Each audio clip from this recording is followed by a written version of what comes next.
We prepared for this. We prepared for this.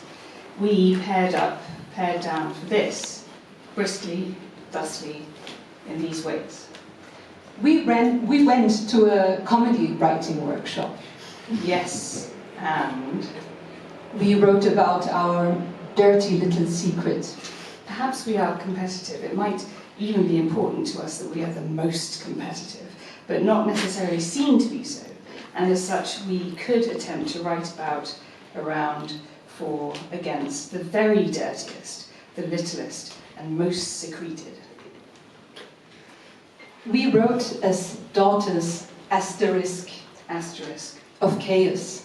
They say that the secret of good comedy is timing, either that or anticipation, or it's all in the wrist, so I really shouldn't spend too much time on the fact that any mention of chaos could bring to mind Hesiod's theogony, such as that, for example, translated by Hugh G. Evelyn or Evelyn White in 1914, along these stretch lines all together now, let's say the punchline together.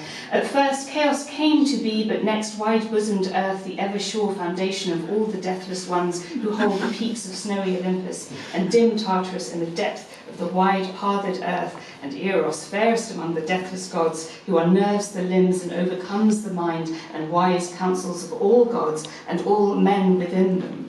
From chaos came forth Erebus and black night. In other translations, the figure named night here might appear as Nyx, spelled with a Y, rather than anything too obviously to do with nixing, although, now you mention it, airily, competitively.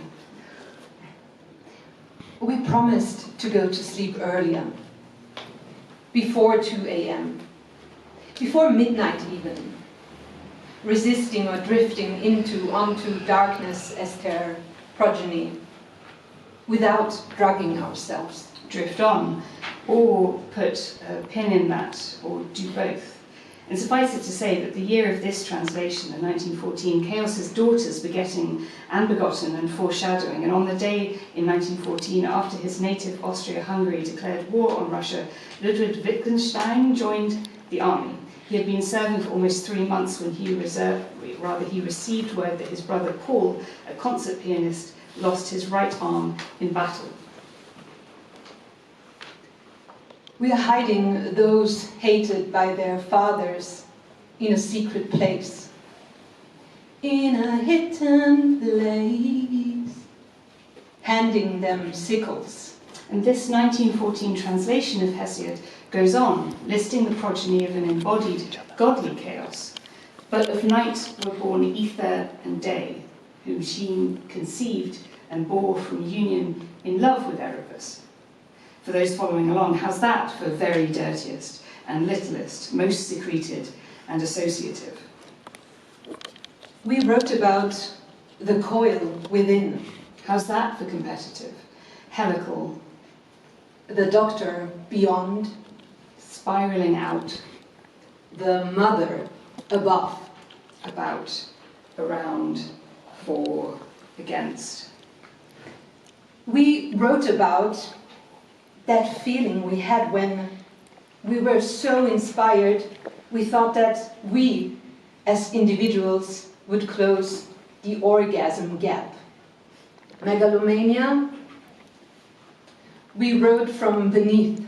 No, but... Transgression? What a stupid idea. Yes, and... We had now solved all philosophical problems. Not he who tried to take off with a rhombus, no, with a trapezium. But how to draw that, and how to pronounce.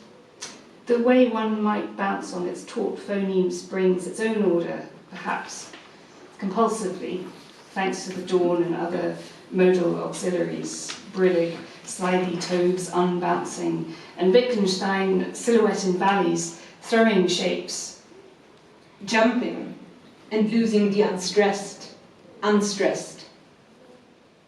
Here's what humor was syncopation.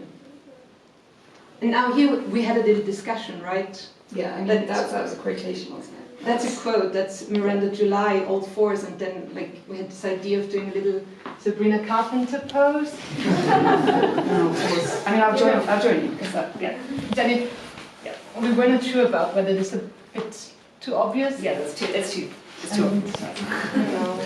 Then we were not sure whether the quote is enough to, recognize the word. Because there were other quotations that we didn't say were quoted, and then it would seem like we were privileging Miranda July in some ways. But there's a lot of Wittgenstein in here. There's a lot of Wittgenstein in. And we're mentioning him by name. We are. First name and last name. Yeah. So that quote that we had here, that's from the scene when the protagonist in Old Fours is doing the dancing with the love interest.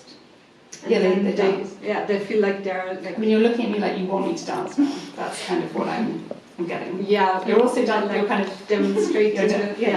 demonstrating The thing of like doing it out of the rhythm, like off. I can do out of rhythm. That's like kind of that I can do. The meta dance. Or the meta.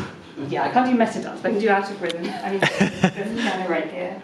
It says don't put anything on top of the piano, so I won't dance. No, it's fine. It's fine. I mean, yeah, let's leave it there. But in fact, it was a kite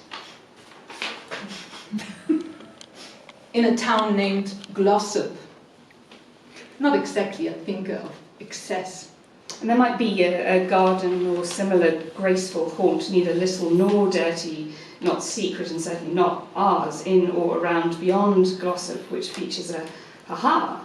You know, a ha-ha, a type of recessed landscape design most commonly used in ornamental gardens and parks. A vertical barrier, such as a masonry wall or a ditch, a jutting sent into the ground in such a way that it is invisible from a distance, effectively acting as a fence, without disrupting the visual continuity of the landscape.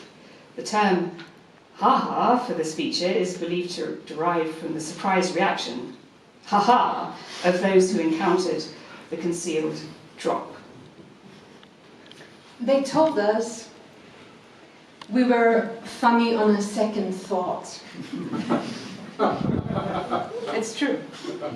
They told us we were not funny, ha-ha.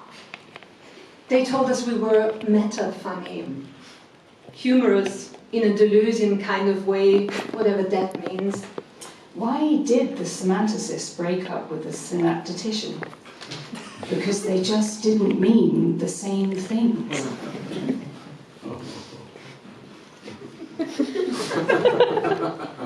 They told us people were going to laugh later, perhaps. On their way home, perhaps. On the underground, perhaps. Knock, knock.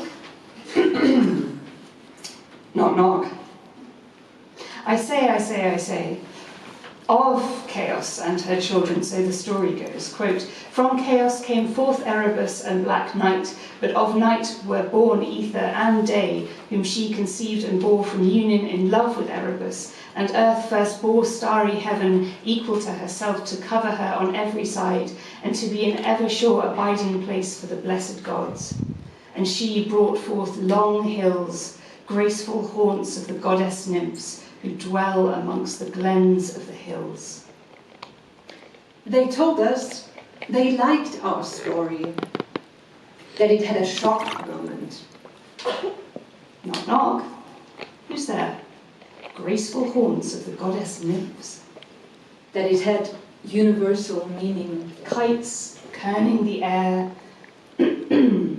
or the tethering of something potentially graceful. Wittgenstein holding the thread of something, flying the kite in Glossop. Quote, the landscape owes its shape to the Ice Age, the ice carving the valleys and leaving boulders or glacial erratics, probably our oldest historic objects. What a thing to be an hour. But we? What a thing to be a we. Who could object? We really just want to be funny, ha-ha.